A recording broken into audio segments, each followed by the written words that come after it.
Howie Roseman is under some pressure a little bit. He's under some pressure. But speaking of investing, right? I can't wait to bring this guy on. This guy has invested a lot in me during our time working together. I have a ton of reverence, a ton of respect for this gentleman. Let me make sure his introduction is proper here. If not the best, he's definitely one of the best reporting and covering the Philadelphia Eagles. He's written for the Boston Globe, the San Jose Mercury, Kansas City Star, CBSSports.com, currently writes for Sports Illustrated as well. You've heard him on ESPN Sports Radio, Yahoo Sports Radio, Fox Sports Radio, CBS Sports Radio. You've heard him and seen him on Jacob Sports. He's the face of Birds 365, the epitome of journalistic integrity and objectivity. He is him, none other than the one, the only, John motherfucking McMullen. How are you feeling, good sir? Wow, I guess I'm leaving. Thanks, Tone. I appreciate that. I can't go up from that, so I'm gonna have to exit stage left, I guess. Yeah. No, you're good. Wow, No, you're good. thank We you. need you for the long haul. I appreciate you, John, for taking the time out. I know you're a busy guy. Me and you have done a lot of work together, and it's definitely good to see you again. It's good to talk to you again, especially in this context. First and foremost, how have you been, my friend? I'm doing well. A little overwhelmed at this time of the year because it's draft season, obviously, and we're finally getting into the final leg, so to speak. And next week is draft week, Thursday night's day one. So it's finally here. And it's always an exciting time of the NFL calendar. In a lot of ways, I think it's the most exciting time for the league as a whole because even, every team is involved. So every fan base gets excited this time of year.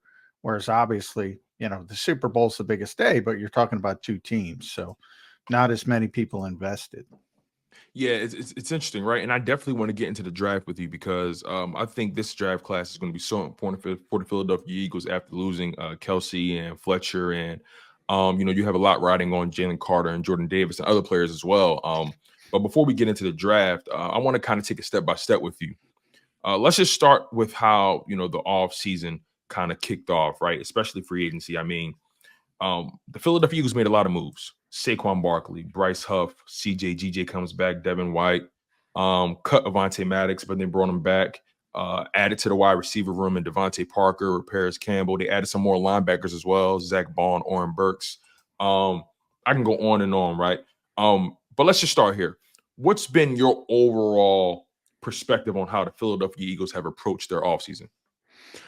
The typical Eagles mindset, with the exception of Saquon Barkley, right? That's the outlier. So that was where they went a little bit off script. And we'll see how it works out. Everybody's excited about it. He's one of those guys who I talk about all the time. You hear the players talk about him with reverence. I don't think anybody questions his skill set.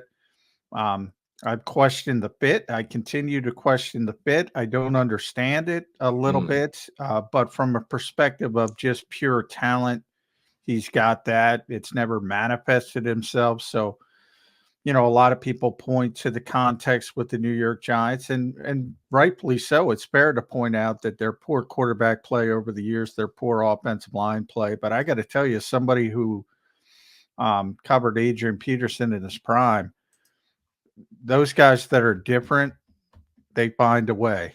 They find a way. And I haven't seen that with Saquon. So a little bit of a concern with that. But we'll see. This will be the best supporting cast. And I'm not sure he can reach the expectations simply because the expectations seem to be set so high. Everything else has been a typical Eagles offseason, including Haason Reddick. That he's going to be 30 and that's what the Eagles do, right? They try to thread that needle. So they got younger with Bryce Huff. They got for 3 years, essentially 17 million. So he's more cost effective. You think you have the longer shelf life, and we'll see. That's that's a delicate balancing act, especially because I think Hassan's going to have a better year in with the Jets. The Jets have a very talented defense. He's still got plenty left in the tank, but do you want to pay him upwards over 20 million a year in the long term? And the Eagles essentially said, we don't. We want to try to thread that needle. We'll see if it works out. Everything else, yeah, typical Eagles, the way they do business. Notable exception being Saquon Barkley, as I said. And I go back to Christian McCaffrey, really. They're trying to duplicate or come as close to duplicating what Christian McCaffrey brought to the 49ers, and they're a little envious of that. And, you know, there's only one Christian McCaffrey. I say it constantly. It's funny, right? Staying on the Bryce Huff, Haason Reddick dynamic. That's something that always intrigued me because me personally, to your point, I understand the Philadelphia Eagles perspective, right? And trying to thread that needle. I just think a guy like Haason Reddick, with the level of production he provides you and the amount of snaps he's able to eat up, one of the things that, just to bring it to baseball for a brief moment, one of the things people love about Aaron Nola is the fact that he eats up innings, right, for the Phillies. That's one of his biggest traits. When it comes to Haason Reddick, he eats up a lot of snaps. He's a high volume guy. His motor runs hot at all times. He's one of the best closers in the league.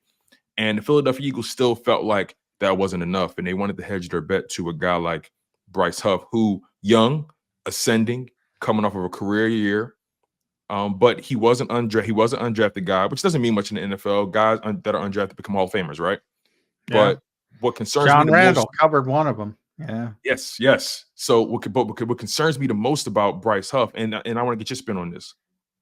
He's only at most played 42% of the defensive snaps when he was with the Jets, and with the Eagles, one of the biggest issues on defense was that people ran out of gas. Jordan Davis, the motor wasn't there on the back end. Jalen Carter, rookie, but the motor wasn't there. Josh Sweat ran out of gas on the back end. What's to say Bryce Huff, because he hasn't been as prominent, he hasn't been in as prominent as a role that he's going to be in Philadelphia? Who's to say that he won't run out of gas again? What's your thoughts on that perspective? Well, that's part of the same needle thread. And I think the Eagles look at it from the opposite perspective as they ran Haason Reddick into the ground over the past 2 years. So that's part of it as well. The wear and tear, 900 plus snaps for 2 consecutive years. Deep playoff run. They made the playoffs again. So he's played a lot of football over his 2 years in Philadelphia. And that contributes to the idea, okay, he's going to be 30 in September. If you got to sign him to an extension at 20 million plus, you're talking about 32. Is he going to be the same at 32? Very, very unlikely as you continue that wear and tear. And you're betting on a young player who hasn't played much, and that's part of it. The trick to this whole thing is evaluation of the future, not looking in the rear view mirror, because if you just look in the rear view mirror, Hassan's a better player, right? But this league moves very, very quickly. And if you want to look at cornerback, James Bradbury's a second team all pro. Now they can't wait to run him out of town in 1 year, in a calendar year. At 32, what's Haason Reddick going to be? So that's part of what you're trying to do. And that's part of the ugly part of it. You don't pay guys for what they did. You pay them for what you think they're going to do. And they think Bryce Huff is going to be a really good player for a longer shelf life than Haason Reddick at this stage. And if they're wrong, they'll get lambasted for it. But that's what they're betting. That's what they're telling you. This guy's an ascending player. Bryce Huff and Haason Reddick, they believe, is a descending player. And we'll see if they're right. But the old adage in sports is it's better to give up on a player a year early than a year late. And that's what they're betting on Haason Reddick. I think they understand he's got a year or two left, but they didn't want to go above that. And let's be honest, Haason wanted $25 million. They Okay, didn't I'm want to glad you go went there. that I was long. curious. I'm glad you went there, John, really quickly because I'm curious. I was curious the entire time about what in particular could he be asking for? What number are the Philadelphia Eagles not trying to move off of? And me personally, to your point, I've always felt to myself he has to be looking for something between 23 and 25 million.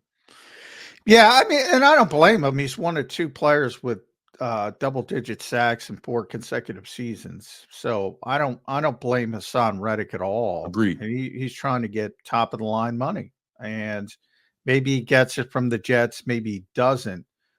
But from the Eagles' perspective, understand they're in a different situation than the Jets, and I think a lot of fans don't understand that. Haason Reddick produced for them. Haason Reddick played at a high level for them. Haason Reddick was one of the best defensive players in the league for them in the 2022 season. He had an historic year. It was one of the best defensive years in Eagles history. He wrecked the NFC Championship game. He did all that for the Philadelphia Eagles. He didn't do it for the New York Jets. So there's a level of expectation from the Eagles that isn't there from the Jets. And by that, I mean, and you see this all the time in the NFL, guys who have to take aging players who have to take salary cuts. They don't like to do it with the team they performed with. They'll do it, they'll go somewhere else and take less money, but they won't do it for the team that they performed with. It's sort of a human nature disrespect thing. Like, I did this for you, and you're telling me, Bryce Huff is going to come in and make more money than me? That's essentially where the Eagles were, because Hassan's only making 14.5 million this year, whatever the number is. And I imagine the Jets will get something done at some point. But there was no way you could say to him, and I had that discussion with our old buddy Jody Mack all the time. He's like, make him play out his contract. I'm like, you can't do that. He's going to be miserable. And you don't want a miserable play. You can't bring Haason Reddick back with the Philadelphia Eagles at less money than Bryce Huff. Can't do it. So the number, you have to rework something out. And I think if the Eagles, could have gotten him to agree to 18 million, maybe he's here. And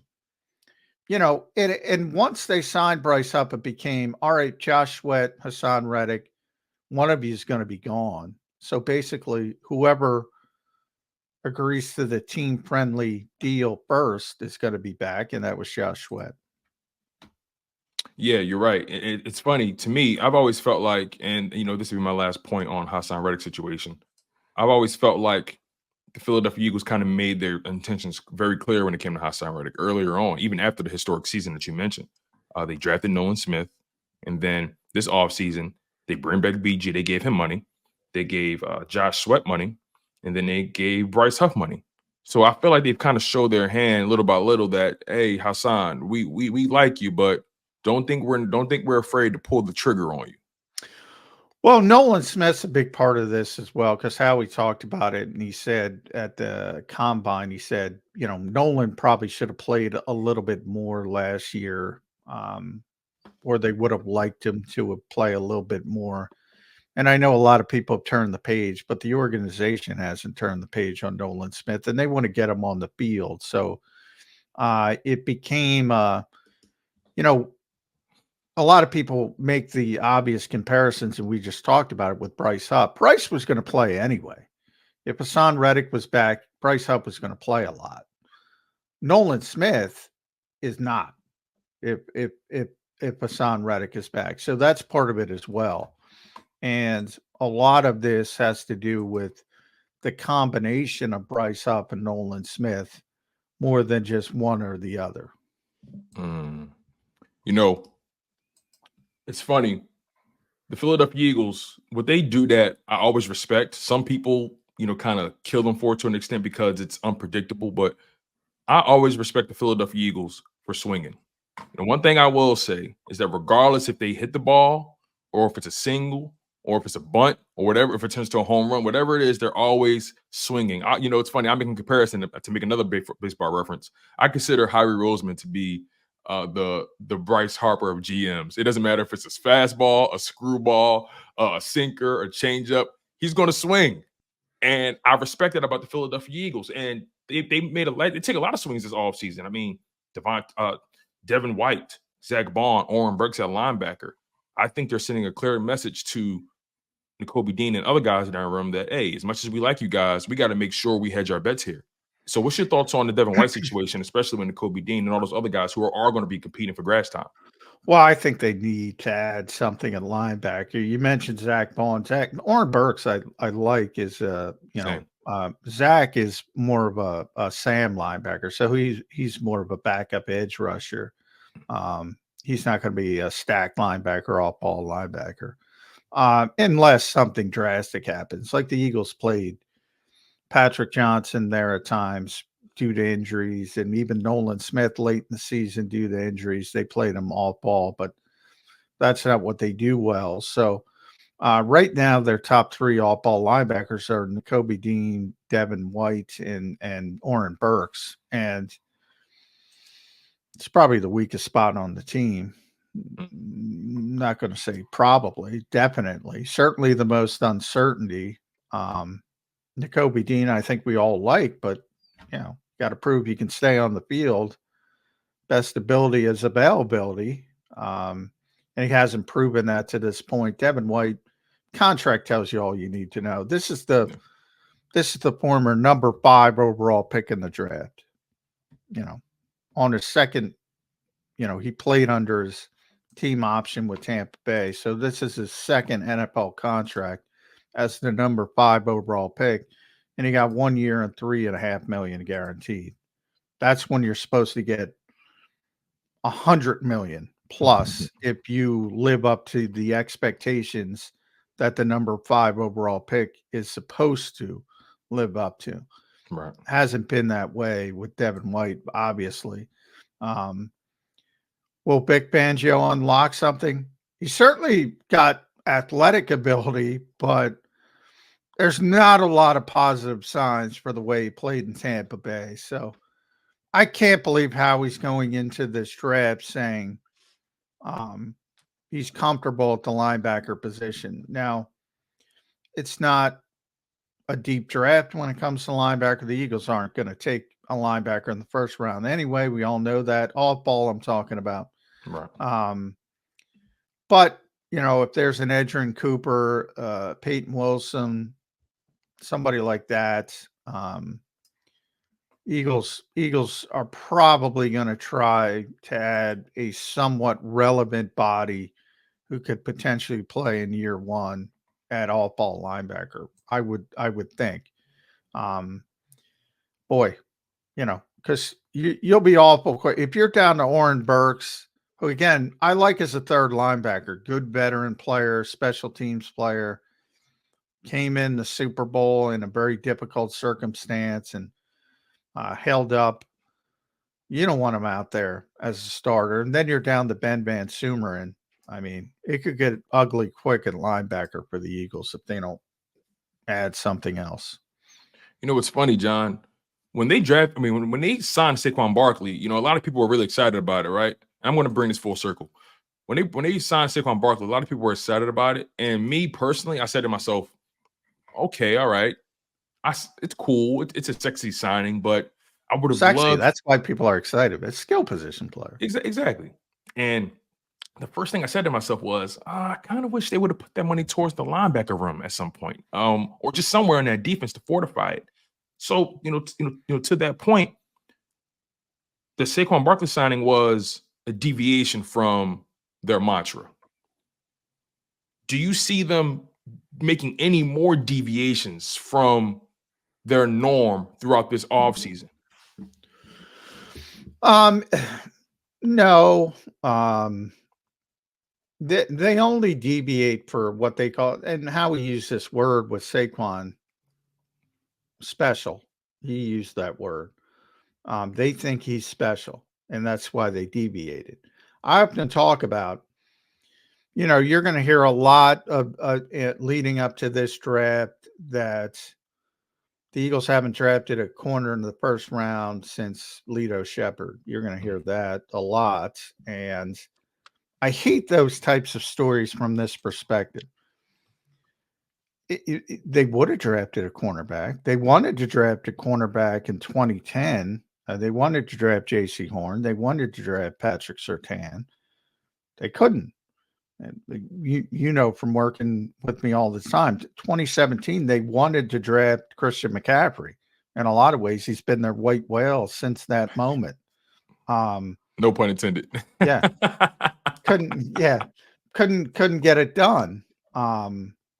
You know, so, there's other teams involved. The Eagles are going into this draft and they'll have a cloud of prospects they feel comfortable with at 22. And if they're forced to take one, they'll take one. Um, recent history says Howie will go up to get the player he wants, or the last sort of player in that cloud if it starts to evaporate pretty quickly. And I think that's going to be either Terry and Arnold, a couple Alabama guys, and J.C. Latham, one of those two. Those would be the targeted trade ups to me. And if they're not there, you have to go in a different direction. But you're at the mercy of other people when you're at 22. The only team that can sit there comfortable now as we speak is the Chicago Bears. They know they're getting Caleb Williams. Everybody else, and then Washington is pretty comfortable because they know Chicago's taking Caleb Williams. So they can, whether they want Drake May or Jaden Daniels, they're pretty comfortable. And then the uncertainty starts to build as you go down the board. When you're 22, you're at the mercy of a lot of people and a lot of curveballs. And you have to have multiple avenues you can go. But they haven't taken a a cornerback since Lito Shepherd doesn't mean a damn thing because they wanted Derek Stingley the year after that. Weren't able to get him. So, take that stuff with a grain of salt, other than running back and all ball linebacker. But if they think somebody is special and they thought that with McCaffrey, they think that with Barkley, linebacker that hasn't manifested itself over the years, even at those positions, they would make an exception, but you have to be special.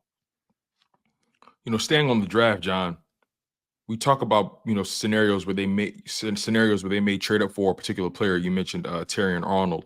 Let's just say, for the sake of argument, they're in a situation where they can't move up, or there's not a deal that can be made for them to move up to get the player that they're sorting after. At the 22 spot, which prospects do you believe fit nicely with what the Philadelphia Eagles are trying to do? And just to take it a step further, what do you think should be their priority at that spot if they have to stay there? I think it matches up with their, we all know their foundational thought processes, and they like to build up front. And the deepest position in this draft is tackle in the first round by far. And they will get a good player at tackle. And, it's not a major need because Lane's still playing, Jordan Mailata. But, when you start reaching for lesser players because you don't have a need, that's when you start making mistakes. So if they're forced to stay at 22, I think it will be offensive linemen. But then you'd prefer a guy who can start at right guard and then kick out to right tackle when Lane retires. Those guys are probably going to be gone. The Lathams, it would probably be the best suited to do that. And that's why I think the Eagles might move up to get him. But if you're stuck and you have to take Amarius Mims or Tyler Guyton, I would do it rather than reach for the third best corner who, isn't as good. That I think is a mistake written all over it, especially in this defense where it's so dependent on communication and young players. And you saw it last year with lesser younger players, but Eli Ricks and Kaylee Ringo. How many communication issues did you see? This is a really complicated scheme for young defensive backs. And now it gets even more complicated with the actual, Vic Fangio is the original. He's not the cover band. So, Mm-hmm. the complicated aspect isn't going away. So if you're sitting there wishing for Cooper DeJean or Nate Wiggins or somebody like that, just understand there's going to be a lot of hiccups in that rookie year. Yeah, I'm glad you brought that up because a lot of people feel like, and me included, just full transparency, because I feel like the Philadelphia Eagles have to continue to fortify that defensive core, and get more talent on that side of the ball. And because the offense is so locked and loaded, I guess the natural mindset would be, well, these first 3 picks in the draft got to be defense, right?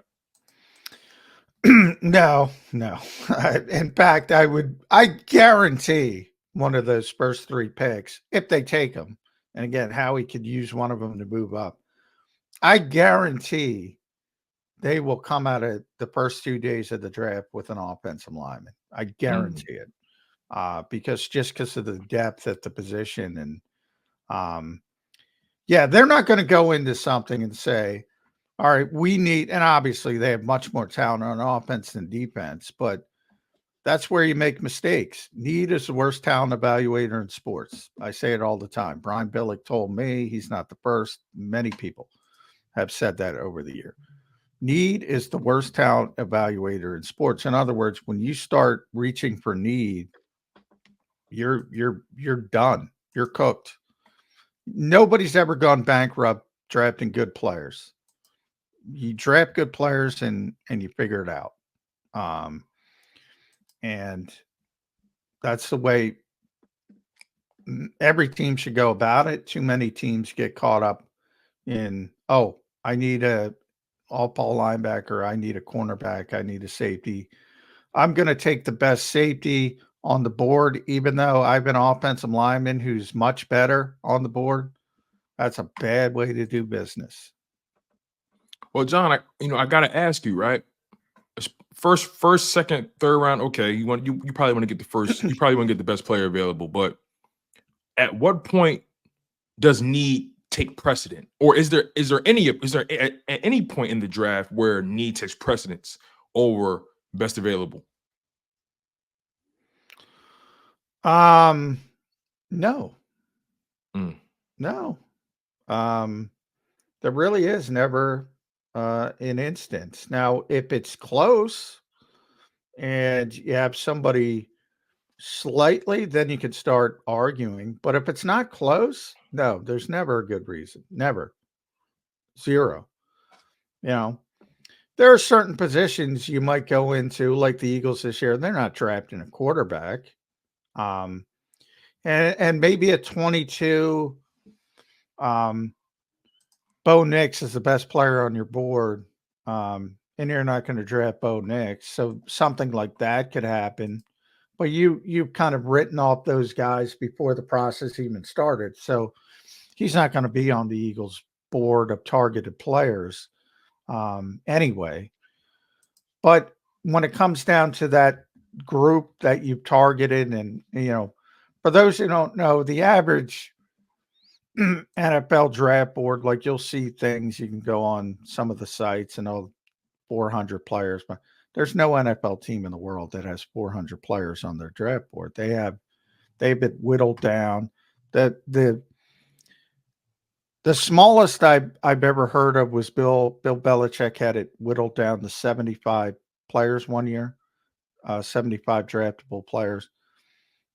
Most have it about 2 to 250 at the high end. And that's your world.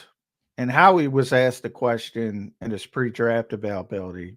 is this a deep draft or a not deep draft? Most people don't think it's a deep draft because day three is going to be a little bit weaker than it typically is, lack of underclassmen. And Howie just said, tell me who's there. It might be a deep draft for us. It might be a non-deep draft for somebody else. Once you get to mid-second day, I think you're going to see a lot of boards that are way different, because teams are evaluating different things. They want different things. But on your particular board as an NFL team, there's never a reason to say, I'm going to take this kid because I need a cornerback. And I'm really deep at defensive tackle. The Eagles are, even after losing Fletcher Cox, are pretty deep at defensive tackle. But if they have a defensive tackle they love, they will take a defensive tackle. Has there been situations, and you've covered this team for the past several years? I think you started covering this team in the Doug Peterson era, right? Yeah, So, first year. So, and during that time, Howie was the main decision maker, and we've spoken a lot about precedent, and we've spoken a lot about prioritizing talent over need. Just if you can think back, were there situations where you said to yourself, "Wow, Philadelphia Eagles, that was a clear reach. They focused on need too much and didn't focus more so on the talent of the player"? Do you have any players in mind where they blatantly just focus too much on the need side instead of focusing on the talent side? Well, there's always hindsight, and obviously people are go to Jalen Reagor first, and understandably so, because Justin Jefferson was there and went right after him, and that became a point fingers type thing in the Novacare complex. The scouting staff supposedly wanted to take Justin Jefferson, and the coaching staff supposedly wanted Jalen Reagor. So they kind of threw the coaches under the bus on that one. Is it true? I think it was partially true. The Eagles got enamored with they wanted to stretch the field horizontally and vertically like Tyreek Hill did, which I kind of chuckle at thinking about it, because it ended up. But, even that in hindsight, people say, oh, how could you take Jalen Reagor? The Saints were going to take him 2 picks later, whatever it was. I mean, it wasn't like the Eagles were crazy to take Jalen Reagor. A lot of teams thought he was a potential big-time player.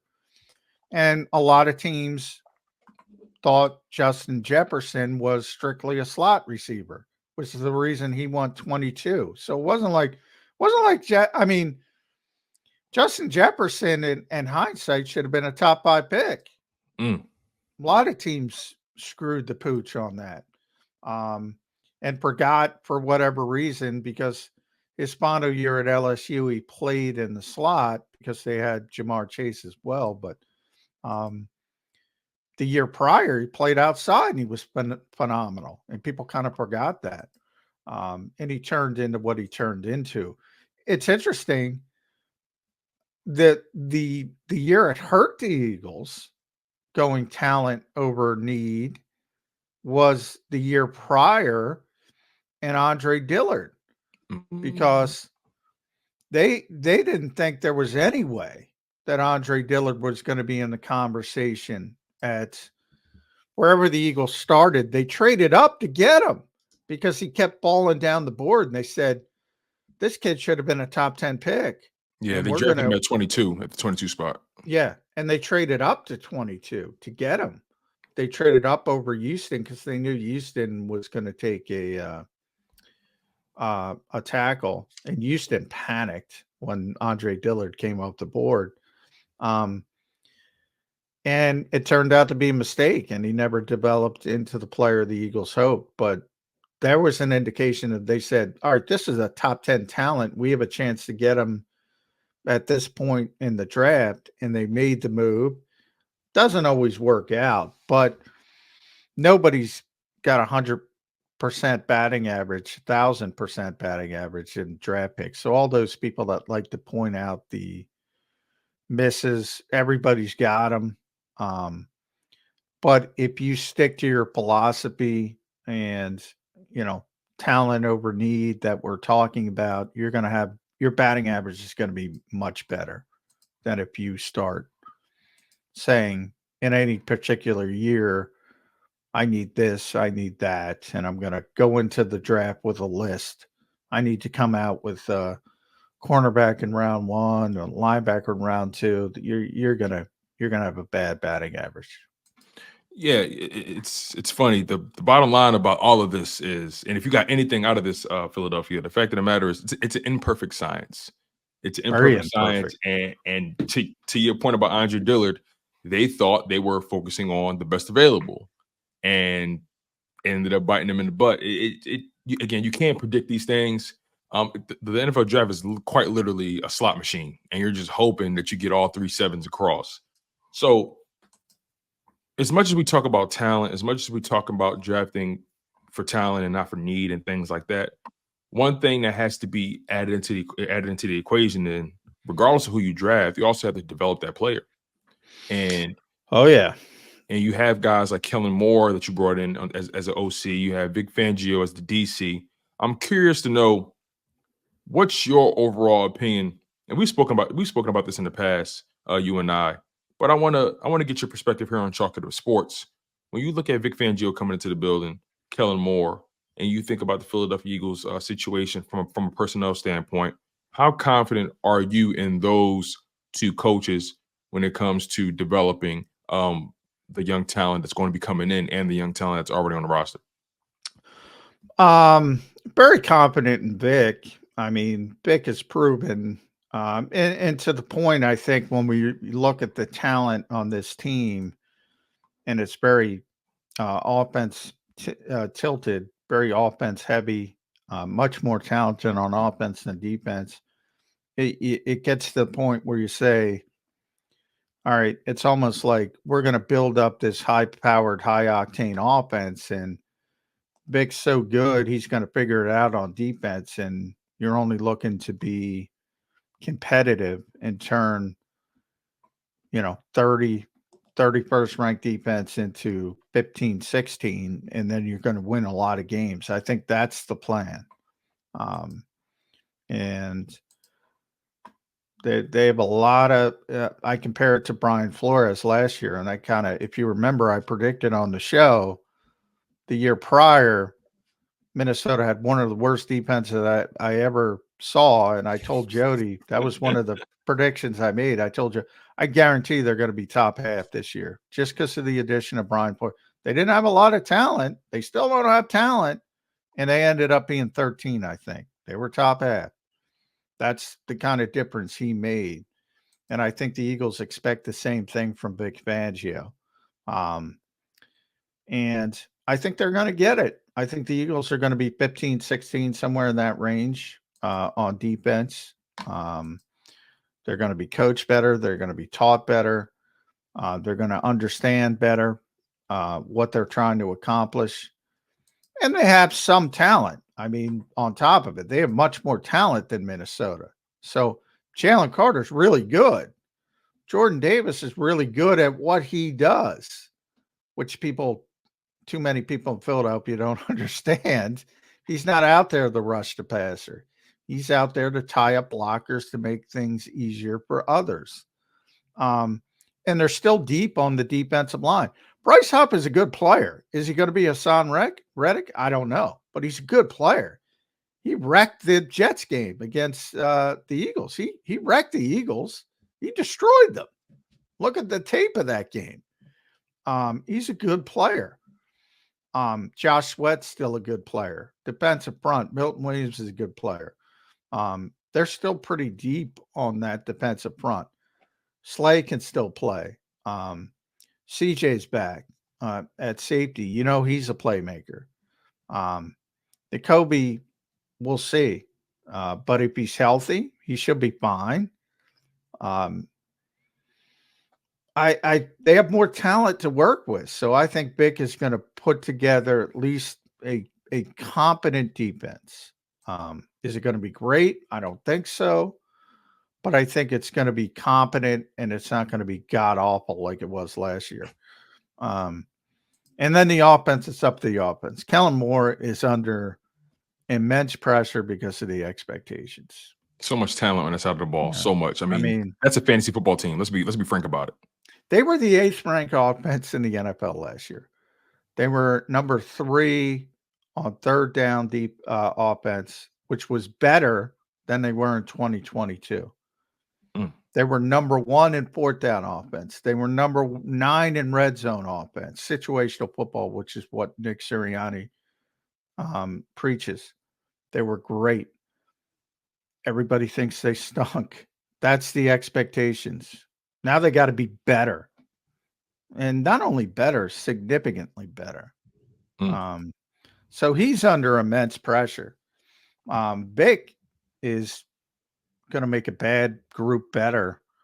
And Kellen, whew, he better have that group humming. Yeah, John. Real quick, thank you so much, for dedicating as much time as you have. I have a couple more for you that I want to address before I get you out of here. It's so fascinating when I think about the Vic Fangio effect, because I'm curious to know what you think about this part of it. What position group or player do you think can or will benefit the most from Vic Fangio being in the building? James Bradbury. Okay. Expand on that, because he's been on the chopping block. You got people calling him Trash Barry, Boysenberry, Dingleberry, Birkenberry. You got people calling him every Barry but the Bradbury. Why do you think he's going to benefit the most from a guy like Vic Fangio? By the way, and he might never see it, because if the Eagles do draft a corner, and they might trade up. If they trade up to get Terrion Arnold, for instance, as I mentioned, is a possibility. I think he's going to get cut. But I might be, and I've said it for a couple of weeks now, I might be the only person in Philadelphia that wants to see James Bradbury in this defense, because Vic is going to use him correctly. He's a pure zone corner. That's all, Vic does. So many different spinoffs, quarters, cover 6, cover 8, all these different zone defenses he likes to use. He's a very smart player. He's a very savvy player. The Eagles moved him around last year to the slot, which was stupid. They moved him to the other side when Slay was banged up with the knee. Vic will leave him at right corner and say, do your job, and he will have a big bounce back season that might never even come to fruition, because if they draft Terrion Arnold, they're going to cut him, because you don't need him as a backup. You got plenty of backup corners outside, young corners, developmental corners. Kaylee Ringo, I'm very high on. Eli Ricks is here, Mekhi Gardner. You got plenty of outside guys, young developmental guys. And James is not going to be a backup, because he's not going to help on special teams. So if he's not a starter and post June 1st, you can cut him and it won't affect the salary cap at all. So,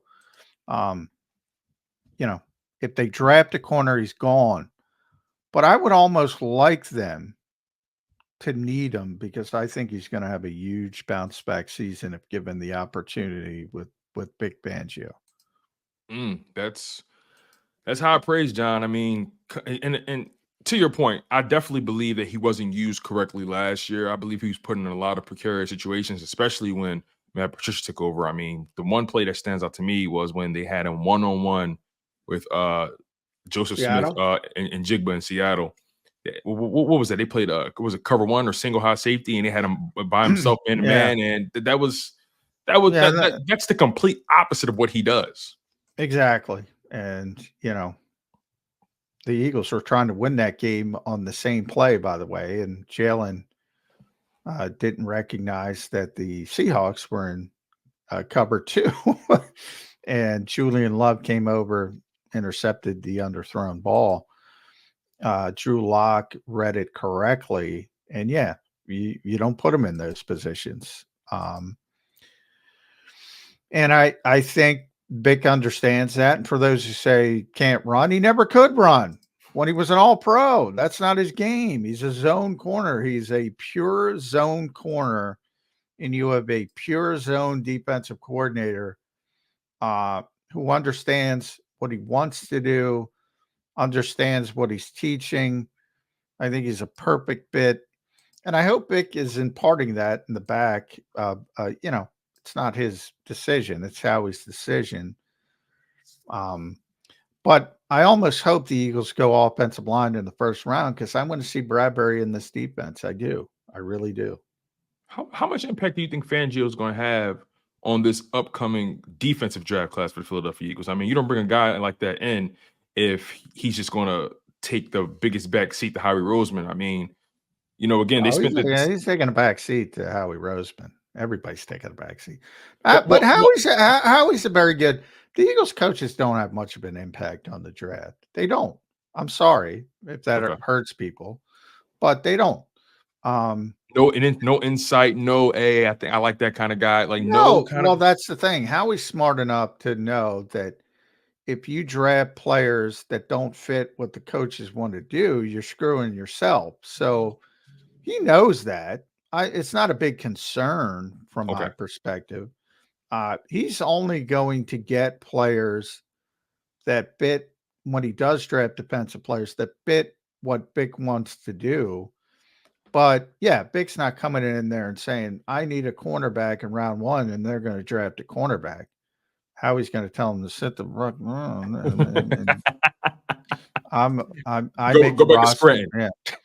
Yeah. So for those who think that, yeah, he's going to come in and impart wisdom on players, no, it's not how it works.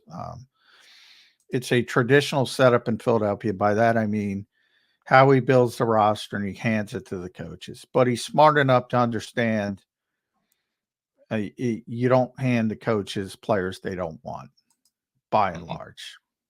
Understood. Make sure you guys smash that like button. You guys are locked in on Chalk It Up Sports, where no matter if we win or if we lose, we just got to charge it to the game. I'm joined by my good friend, John McMullen, someone I consider a mentor in this thing.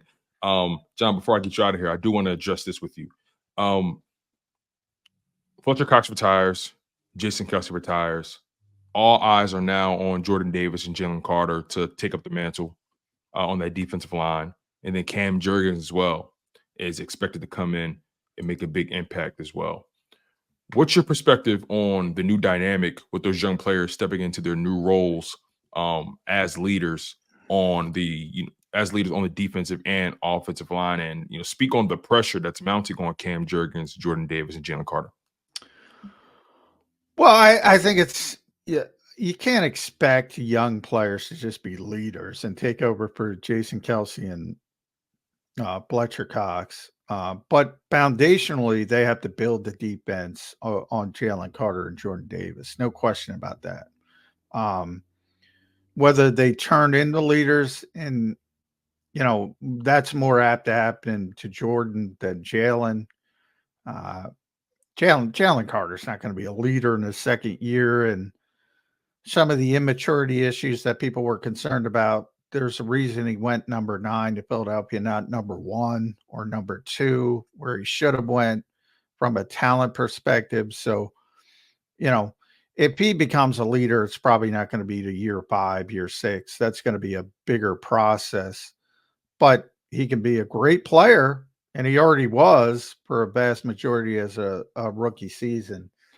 Um, so that part, with Cam, it shouldn't be lost on people that the first player the Eagles gave the media in the offseason program when it started last week was Cam Jurgens. The first player. And they Mm, want him to develop into a leader, not only on the offensive line, but for the team's perspective. Um, and they think he has that capability and all that kind of stuff. And we'll see if it happens. Jordan Davis, to me, is that type of guy as well. Um, and we'll see if it develops that way. But that's sort of that's not something you just bestow upon people. that's one of those things where you either earn it amongst your teammates or you don't. Um, and guys will determine that. The guys in the locker room will determine that kind of stuff. But yeah, it ain't easy to replace Kelsey and Fletcher um, from a leadership standpoint. Yeah, I mean, you invest 2 first-round picks back-to-back seasons with Jalen Carter and Jordan Davis. You invest a second-round pick in Cam Jurgens. To me, I look at it from the perspective of, to your point, I'm not expecting you to be Jason Kelsey, or I'm not expecting you to be Fletcher Cox, but I think it's imperative for the long-term future of this franchise, foundationally, like you said, for those 3 players in particular to pan out, because if they don't, it could set this franchise back. Yeah, well, I don't know. There's no question in my mind Jalen Carter is going to be a great, great, great player. The only issue you have there is he going to be mature enough to handle it and all that kind of stuff. But he's just so physically gifted, and you've already seen it. I mean, yes, it would have been nice if he held up a little bit better in the second half of the season, and we saw it with Jordan Davis already. I mean, Georgia guys don't play a lot because they have so much depth at the college level. So that's something you have to, that conditioning aspect, you have to grow as it goes along.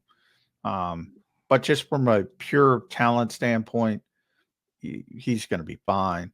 Um, Jordan, has always concerned me because day one when they drafted him, I said this was more of an esoteric pick. And when you're picked 13th, and you would hear me and Jody discuss, well, he needs this number of sacks. No, he doesn't. No, he doesn't. That's not his job from my perspective. Right. But is that good enough for people outside the building? Probably not. And that was my concern. And you're already seeing it um, in a lot of quarters that he's a disappointment. No, he's not. He's a really good player if you understand what his role is. Um, and more people hopefully will start to understand that role. Um, but he's never going to be a big time pass rusher. So if that's what you want, you're probably going to be disappointed. But I don't think the Eagles are disappointed because they understand why they drafted him. And especially for this defense, you need a nose tackle or a shade technique. And you saw Jonathan Gannon year one versus year two. He didn't have that player year one. Year two, he got that player. And then he was able to do all these different things. Vic will need that player, want that player, and he has that player. And hopefully it starts to become clearer to people. Last one, John. What's going on with the NFL, man? Why are they making it so hard for these defensive guys to do their jobs, man? They're banning the hip drop tackle and or whatever banning they did of how these defensive guys can put hands and feet on the opposing offenses. I mean, I saw you tweet a while back how you have always laughed at the notion that the NFL is transitioning towards a flag football league, but that decision might have turned the tide for you, and maybe you're starting to look at this thing a little bit differently. I want to get your perspective on just the NFL overcorrecting the defenses and making it that much harder for those guys to do their jobs. And also, let me throw this in there. This just dawned on me. Is it fair to surmise that because the NFL is making it so much more difficult for defenses to do their jobs, that we're going to see a pendulum swing in how teams invest in their rosters? And basically saying that they're going to put more money on the offense rather than the defense, because defensive guys can't touch these guys anyway. Why put so much money on that side if I can't even really get the most out of the investment? Well, yeah, maybe the Eagles are ahead of the curve. Maybe that's what they're doing. With the hip drop tackle, first of all, I've never heard that term. I've been covering this league for 25 years. I never heard that term till last year. And then that's another thing. I have been, oh, well, this is a hip drop. Shut up. They made it up. And if you want to buy into that nonsense and the swivel aspect of it, now they're talking about the swivel aspect of it. I don't think they're going to call it a lot, but we'll see. I think they're going to find people. Um, and everything with the NFL is reactionary about concern about future litigation And I get it from that perspective. And, I wish we can get to the point where people would stipulate that this is a very dangerous game. If you decide to play it as an adult, um, there is a good chance, Zach Ertz would say 100% chance, you're going to suffer an injury. Hopefully, it's not a cognitive injury, but whether it's a torn ACL, Chris Maragos is still trying to get his money from his torn ACL and PCL and botched surgery. Um, it is a really violent sport, a really difficult sport on a body. And then the aspect of it is the guys who play it. Because if you talk to every NFL player who's playing, and you saw how many defensive players, Tone, were just up in arms about the hip drop tackle. But guys who are 25 think a lot differently when they're my age. And, Mm. it's really hard to, you know, walk around if you had 10 knee surgeries. And they think differently. And then they do at 25, everybody thinks they're bulletproof. And that's how NFL players who are in the shape they're in, the athletes they are, they're like, let me have it. And then they start thinking differently and they want to sue later in life. And that's where the NFL is. So I get it from their perspective. It's different. They want to protect themselves from pending litigation. But Wow. at it's also an entertainment vehicle. And this is, people think it's uncaring, whatever. I'm not I don't need your social media validation. I'm not that guy. So, you know, it is what it is. And if you decide to play this game, you understand there's some dangers with it. And when we can get to that point, maybe you can get the entertainment value back in the game. But as long as people keep watching, they can keep making these rules and they're not turning off the TV. So they feel they can Facts. do whatever they want. When people start turning off the TV, that's when it becomes interesting. But I don't know if we're ever getting to that point because this is the one thing in the entire landscape of television that has held its audience and actually grown its audience. Even with the advent of streaming and all the options, the NFL is the one thing that has grown its audience. And the product keeps getting worse and worse and worse and worse. But as long as fans support it, I guess it doesn't matter. Yeah, that's a hell of a point, John. At the end of the day, no matter what, I spoke about this, right? As much as I don't understand the whole hip drop tackle and whatever that means, and if the NFL really cared about player safety, come on now, there'd be Well, they different. wouldn't play 17 games. They wouldn't go to 18 games. Exactly, it wouldn't go to 18 They games or wouldn't play 17 on games. Thursday. They wouldn't play on Exactly. Wednesday. They're not playing a Christmas game. They're on a Friday game. They wouldn't do all that. They don't give a rat's ass about safety.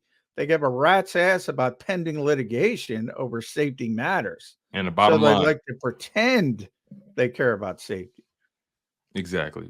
John, my friend, I am so grateful for you, my guy. You have dedicated nearly an hour to me, and I do not take your time. I do not take your support for granted, my man. When I reached out to you, you got back to me the same day, and you said anything for me, and now I appreciate you, John. You know, please tell the people if there's anything that you're working on, anything that's coming up for you. Promote the show, promote your articles, anything you got going on, anything coming up. Please make sure it gets out to the people, man. You do amazing work, and I want to make sure they get in contact with you. Yeah, it's every Monday, 8 to 10, Birds 365. A little bit of a change. Jody has moved on, so it's still me, Mark Barzetta, Mike Gill at times, and we're trying to lock down the next full-time co-host, but show keeps marching on and it's draft week, so we're going to have a lot of good guests this week. And as far as reading me, si.com. You can read me there every single day. Athlons.com for my draft preview stuff coming up to the draft and how the Eagles, I kind of gave it away. That's where I'm leaning. I think targeted trade up for two potential Alabama players, Terrion Arnold and or J.C. Latham. That would be my guess. There you have it, you guys. Philadelphia, the rest of the world, the rest of the country. This is John McMullen. Like I said to you guys, man, arguably the best in the biz. I'm willing to jump out the window and say the best in the biz. You guys have seen him everywhere. CBSSports.com, Jacob Sports, Yahoo Sports Radio. He's written for the San Jose Mercury News, Boston Globe, Kansas You're Star. going way back. My Yeah. Colin I dug in the crate, John. I dug in the crate for your resume, man. You've done amazing work. You're a master at your craft. The epitome of journalistic integrity and objectivity. And I consider you a mentor, and I consider you a friend and somebody that I can call on to get insight when it comes to the Philadelphia Eagles and also NFL football and even just life, my friend. So I appreciate you, and thank you for your time, and we'll talk soon. Thanks, bud. Appreciate it. All right, you guys. That was my guy, John McMullen. You guys, what did I say? We are not playing games here at Chalk It Up Sports. We're not playing games. We are not playing with our food here. Gosh darn it. What did I tell you? Talk to me nice. Talk to me and say it with your chest. Okay? This is draft week, baby. And I'm going hard this week. And I want to make sure I get all the insight. I'm here for all the talk. I'm here for all the curses. I want your good. I want your bad. I want your evil. Put it all on the table because I'm starving. And I really appreciate you guys for locking in for as long as you guys did. We had an amazing turnout. And you guys have been tremendous. I'm working on some other people as well this week. Don't get it twisted.